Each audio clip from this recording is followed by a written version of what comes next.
Welcome back to the show. If you are just joining us, you are watching Man Talk here on KTN Home this wonderful Wednesday morning. I am joined with three awesome gentlemen. I'm seated here with DJ Mike Mwenda, CEO of It's In Space. MySpace Properties, which you guys need to check out. We'll be talking a little bit about it later. And none other than Jua Kali. Jua Kali, a little while ago, you were celebrating 20 years. Yes. Of killing it in the Kenya music industry. Killing What it. did that feel like? Kama artist, our dream is to be listened to. Yeah. Our songs, watu wa sing along and everything. Yes. So 20 years of being listened to, guys singing along, ni noma sana. It's a big deal. It's a big deal. It's humbling. Yeah. All the things nilikuwa na dream when I started off zime come true. Hata zingine beyond my dreams. So it's always humbling for me. Yeah, I like that. Now, how do you pass that on to your kids? Yeah. Especially the boys, but also to the girls. Yeah. You've had an amazing career. Yeah. You, Mwenda, have had an amazing career. Even you, Mike, you've had an amazing career. You two even have known each other for very many years because you've been working in the music industry. How do you pass on that humbleness to your children? Because your children are not growing up the way you grew up, obviously, because of your hard work. Yeah. You will have the humbleness sababu wewe unakumbuka pale umetoka, Yeah. and now unajua how quickly the situation can change. Yeah, true. Your true. children don't know. That's how they've grown up. Yeah. For the boy child specifically, is there something different you would say that you're doing as parents compared to how you grew up, so you can guide them in the better way? Like, wewe unajua when you're growing up akukua hivi na wewe unafanya differently, hoping that boy child atakuwa tu sawa, like he'll have more better values than even you when you were growing up. Okay, for me, okay, I always use logic. The more things change, the more They stay the same. they stay the same. So me, growing up, my mom ndo alikuwa disciplinarian kwa hao. Pia niko sure kwa household zao ilikuwa the same. Mom ndo alikuwaga mbuyu, alikuwa na come in saa zile It's bad. Lakini unakwanga umeshachapwa na mama, alafu sasa unapata the second one. The second one. So mimi nimefuata, I've followed hiyo blueprint. My wife ndio most of the time yeye ndo ana make sure watu wako line. Wanabaki kwa laini. Yani kwa sababu niliona hiyo blueprint imework for sisi. My brother is a maths teacher. Yeah. Niko na bro ni banker. My small sister ni lawyer. Yani nimeona from hiyo binti. Hiyo kichapo naona ilitupeleka mahali mzuri. Yeah. But my dad also alikuwa saa zile ni noma, ilikuwa ni noma. But most of the time ilikuwa ni mom. So for mimi nime choose kujaribu kufuata bado hiyo blueprint. And then my actions any a little bit different kwa sababu unajua hizo siku zetu hatuko tunacheza sana na mbuyu. Oh yeah. But now for mtu kama mimi kuna ma video games, kuna ma board games, ma chess. I always try my best kama weekend siko busy na chill now, we just play nini ile kubond vitu kama hizo. But still I'm a little bit old school. Yani mimi nafuata bado. In the way you're raising them. No, I like that. And then also, you know, one thing you pointed out about your mom being the disciplinarian and you and your wife practicing the same. Kuna teamwork inakuanga hapo. Even as guys in our family, I can say it's the same.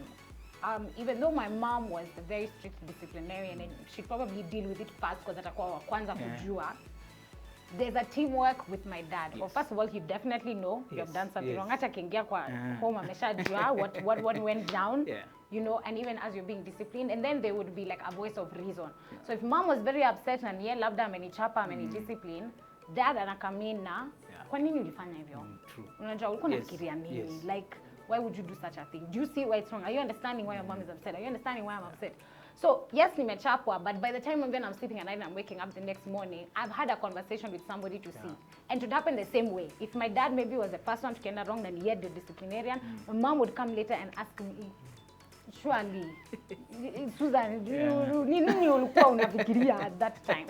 So there's teamwork, and then there's what you said, bonding, spending time with your kids. Just simply being in the same space as them. They learn so much just being in the same room as you, and it brings us back to fatherlessness. If you don't have a father you spend time with, hata kama mnacheza two games, ama nini, kukula lunch, then you'll never see how they behave and you have nothing to copy. For you, when you were growing up, Wenda, was there anything that you would say you're changing with how you're raising your kids now? Of course, I grew up in different kind of situations, and I totally agree with Juakari. Time is how love is felt to children. You have no other way to that. You have to spend a lot of time, since children learn from what they see, not what you tell them. How they see you behave, they are like, my father drinks beer like that. Yeah. Yeah, that's the way, same direction. Yeah. So to set as a good example, you know, the biggest gift in this world is being a father. That's what I believe, and it's something we really have to take seriously. Yeah. And there's an article I read the other day which really touched me. I wish I could share some about it here. It's about Sheikh Maktoum of Dubai. You know, he was giving a story the way generation changes. He said his father was in a camel. Yes. Him, he drives a Mercedes. The son drives a Range Rover. The grandson will be driving out of Range Rover, and he'll be on a camel. That is because strong men create solutions, create a good environment, and everything to go with it. Then now, weak men create tough situations. Okay. So that's why you say we should focus on not raising parasites, but raising dependent boys who will not go back on the camel again. Yes. The big question, obviously, for you guys as fathers is the dynamic between girls and boys when you're raising them. Yes. Obviously, having the experience of growing up, you've only ever been a boy and then a man. You never had the privilege of being a girl. So when you're raising girls and you're raising boys, there was what we talked about. You know, don't cry, shikilia, umana, be a man, and how that can be taught sometimes in the wrong situations when you're growing up. How do you guys deal with that dynamic of boys and girls when you're raising them? You have older kids, so I want you to go last. You guys have slightly younger kids, so I want you guys to go first. Yes. How do you deal with that dynamic? Because your boys and your girls can go to school. You know, when they're at home, when they are small, you'll treat them accordingly. You'll raise them how you feel. You can tell the boy it's okay to cry, it's okay, you know. But now when they start going to school, it's a very different dynamic, because there's you, then there's the teacher, and there's the students. They are now in another part of the world where they get other experiences. And boys can be told certain things about being a man or being a boy that you don't believe are right. How do you guys handle that dynamic of girls and boys when they're growing up? You're trying to raise them as equal citizens, but kwa streets they're treated so differently. You know, mimi, my family is still young compared, yani mimi, watu hii bado ni wadogo. Yes. But what I've realized ni naturally, I don't know, naturally as a man, nitakuwa na soft spot kidogo for my daughters. Yeah, obviously. Yani, yeah. hata nijaribu aje. Hata nijaribu aje najikuta tu. Yeah. Kama dem, there's somehow nawabembeleza kidogo. So unapata my wife ni kama ameona hiyo kitu. Yes. So pia yeye on the other hand, son wetu yeah, she's usually a bit softer to your sons as well. Yeah, that's what tends to happen. Do your balance. Unaona, ndio hiyo balance. So yani mimi naweza sema pale kwa hao still for mimi they're still young. So bado for now bado naacha bado nature bado it's playing it's playing its course bado. Yeah, they grow up, they'll have their own personality. They have bado tunawaacha, bado tunawaangalia.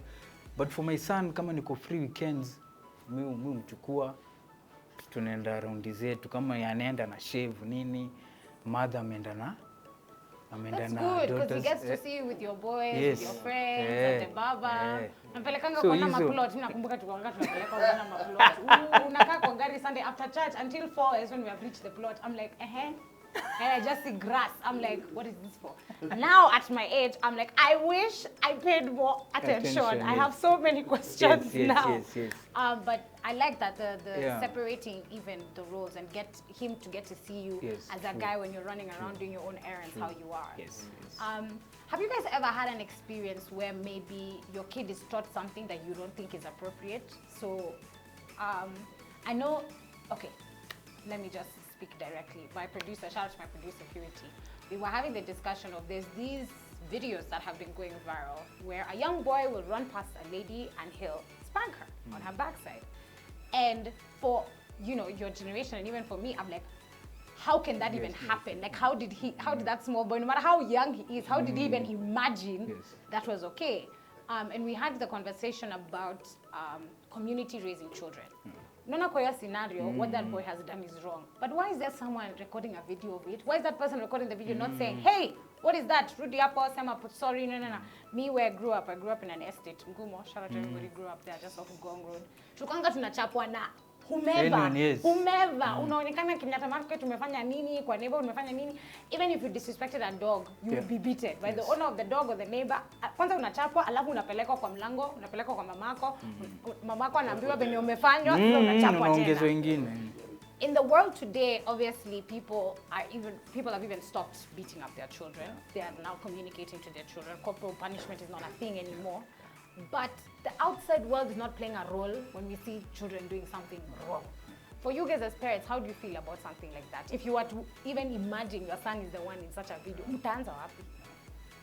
Of course, nowadays, you know, we are living in the internet age. Right. And the children are very, very informed. Yeah. And you find a video like that, probably is another boy taking. Who is the one recording? Yes. By the way. So now, if this happens, it all boils down to role model. But with the internet age, I don't know what we have to do. Since they know everything, there's nothing new you're telling them, really. Yeah. Yes. Like the other kids, I was talking to a friend of mine who is a counselor. Now, he was counseling this 7-year-old girl who is addicted to pornography. Oh, no. How? The parents saves pornographic materials on their phone. So, and they have some passwords which they know, the kid don't know. So, but the kid knows all these things. So the kid, a girl who is 7-year-old is addicted to watching porn. Whoa. So you guys are now, first of all, you're discouraging me from getting children. And I'm getting stressed out. So you're playing in a completely different playground as parents with the internet. Nowadays, actually, we can say we really don't know when it comes to that kind of information. Yeah. We don't know. And what they do out there, we just have to play our role, I think. Yeah, to do the best we can. Okay, people who like to watch those things, watch them, delete them, or don't save them on your phone. Yeah, because during those days of VHS, like you guys, that happened with my neighbor. Yeah. Had a son who was the same age as my kids, and he had bigger brothers. So there's one brother there that had a tape, a pornographic tape, and he had hidden it somewhere. So this boy, he told my kids, bradhangu akona tape ingine noma, poa sana, lakini anaificha, na mimi najua mahali iko. So they said, okay. Yes. Not realizing they have that time my grandmother had come from Shags. She wanted to see my wedding, you know, so they were at my mom's place. So I'd taken my VHS there. So these boys went to my mom's place. They found my grandmother and my auntie from Shags, who didn't know how to operate those things. So these guys came in, they put that tape. And it just started action immediately. Kara, kara, kara, kara. You know? Okay. And the boys took off. They They were saw in that, shock. They were just they like, saw that, what? they knew they'd done something wrong, Yeah. but they didn't have Okay. the afterthought that let's switch off this thing. So they just ran. Just ran away. So my grandmother, who died when she was like 115 years old, I'd never seen anything like that. So, and it's there on the screen. Please don't tell me she had a heart attack or No, she didn't have a heart attack, but that time my grandmother had come from Shags. She wanted Okay. to see my wedding. You know, so they were at my mom's place. Ah, So okay, I'd taken my VHS there. Uh-huh. So these boys went to my mom's place. They found my grandmother and my auntie from Shags, who didn't know how to operate those things. Yes. So these guys came in, they put that tape. And it just started action immediately. Kara, kara, kara, kara. No, please. You know? And the boys took off. They They were in saw shock. that. They were just like, saw that. what? They knew they'd done something wrong. Wrong, yeah. But they didn't have the afterthought that let's switch off this thing. So they just ran. Just ran away.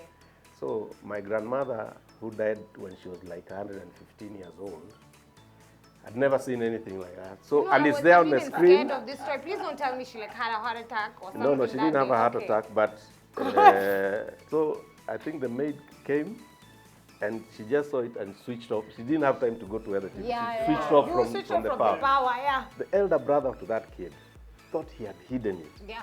Kumbe these kids see. Yeah. So we should also know that these people are brighter than us. You know, like us, we also know that we are brighter than our parents because there's some things we used to do. Yes. You know, the way things change in life. Them they came from Shags, they came to Nairobi. So as we were born in Nairobi, we know a lot of things from Nairobi. So now we have another generation. They've Who is come global. Now the computers came, we were there. Then they found them. Yeah. So it's like when they were in the womb, they could hear and see things. You know, maybe telepathically, we don't know. Yeah. So when these things happen, they are much more aware than us. What They are- conversation did you have with them after, obviously? You discovered what had happened and everything. Yeah. So I told them, you see now, I didn't beat them, number one. But I told them, look, did you know what was on that? No, this guy told us it's ni noma sana. It's a So very noma is very wide. Yeah. Could be maybe movies of Bruce Lee or something, maybe cars. You know, they didn't know what it was. So I said, okay. So the next time somebody tells you something like that, before you go to a place like that, Yes. ask me, talk to me. Yeah. I'm glad. Thank you so much for sharing that story. Hey, we were really holding our seats there for a second. We weren't sure. You know, also, Communications Authority be watching us here on KTN Home. We don't get in trouble. But thank you so much for sharing that story. Now, unfortunately, I think we need to have a part 2 for this episode. I'm going to talk to my producer. Unfortunately, our hour is practically almost up. But we were discussing uplifting the African boy child. Now, I've learned so much because at the end of the day, we have to treat our children as individuals, which is what I've picked up so much here. And spending so much time with your kids is a very, very big deal. But as men, I'm not going to let you guys go. I want you guys to share your socials, tell everyone where they can find you. But last and not least, is there something you think parents can do? Obviously, the initiatives, like we've said, for boys are lacking.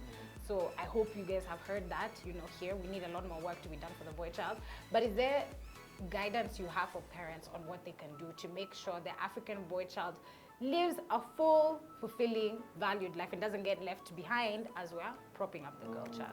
And if you have a message also for single moms, because wengine hawakukuwa wanataka, but what advice can you give her to give her son, you know, a little bit more fatherly touch and advice here and there? Okay, for me, one of the things which has worked to bring up boys, we teamed up as a group of daddies. Oh, I love this. Which actually like 50 daddies. Uh-huh. Then all these people, we realized we have one common problem, raising the boy child, Yes. which we have no experience of, so bouncing off ideas and stuff like that. So we started a group called Daddies and Boys. These Daddies and Boys, we meet like every Friday. We play football with the boys 5 years and above. Oh, nice. And it's a mixed team, not the boys versus the daddies. Yes. We mix the team, of course, to make them more courageous. Then after the game, we talk to them about issues. They ask questions, actually. Then we answer them. Then every quarter, we go somewhere on a retreat or something. Okay. Where we riding bicycle, just spending time with them and getting to understand them. And we get to learn a lot from them Yes. and from the fellow daddies. Like, you know, men don't talk much, especially about their challenges. But now, once we get together and we understand we have a common problem, then we can air Out, yeah.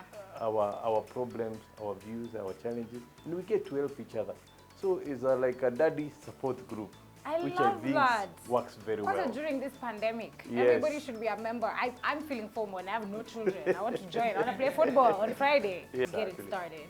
Yes. Share your social media and tell people where they can find you and your awesome realtor services. Okay, good. So you can visit on our website at www.myspace.co.ke, and you can also find me on all the handles from Twitter, Instagram, Facebook at Mwenda Turanira. One and only. Yeah. Mwenda Turanira. Thank you. Thank you so much, Brenda. Mike, any advice for parents? For the single moms, get a father figure. You might have a brother, an uncle, a neighbor even, you know, somebody that you can relate to, that they can get to talk to your boy child, and also get if you can take them also, like if you have shags and wazes are still there. Oh, yes. Enda umwache nao for kidogo, you know. So and then usimfungie sana, because naona sometimes ladies are very protective. You don't want your boy to mix with other boys, and from the other boys, that's where he'll learn how to be a boy.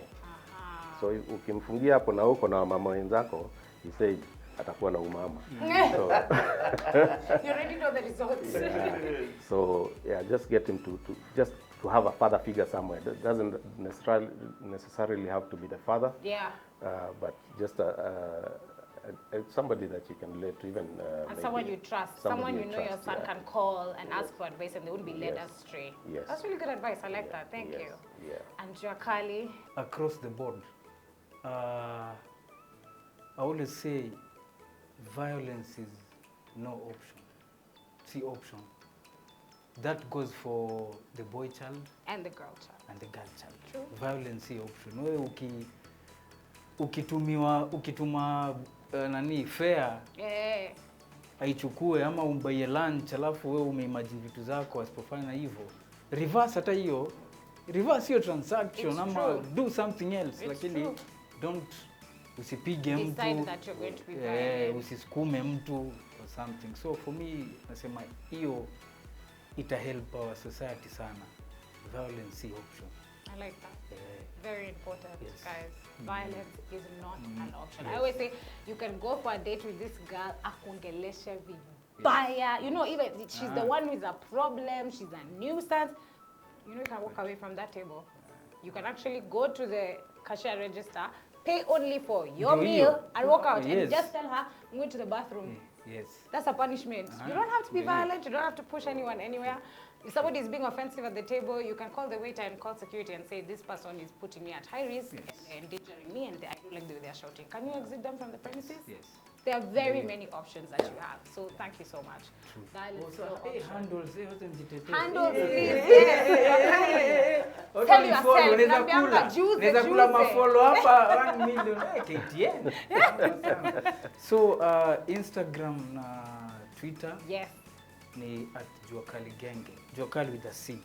Ukiweka K itakupeleka ile area nyingine. So @juakaligenge. Facebook it's @juakali official. Juakali with a C. Nice. So watu wa follow anze tu saa hii. Follow, Zikuje, share, zikuje. listen, subscribe to Subscribe, the yes. YouTube pages and watch all these music videos. Yeah. Joakali works very hard to make them possible to you. DJ Mike, you also didn't share your socials. Instagram, DJ Mike Preach. That's Preach. Facebook, also DJ Mike Preach. I'm not on Twitter. Twitter. I'll talk to my boys waniweke huko Twitter, hivyo. Twitter. yeah. Twitter. If you want music, because I'm a music man, I'm not just a father at home. I'm a soul father. Yeah. SOUL. I teach soul music. You want soul music? You talk to me. I love it. Yeah. Thank you guys so much for coming. I hope nikiwaita tena mtakuja. I don't know very many fathers.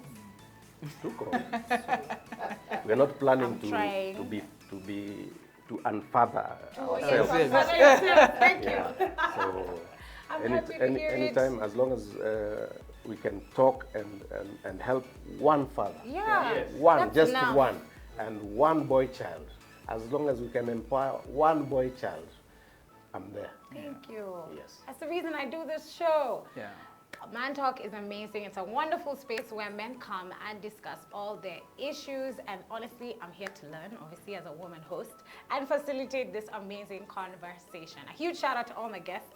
Now, just because we're saying goodbye doesn't mean the conversation has to end. Follow them on all their social media handles, message them, ask them a lot of questions. I prefer it when they tell me, Susan, nimesumbuliwa sababu nikuja kwa show yako.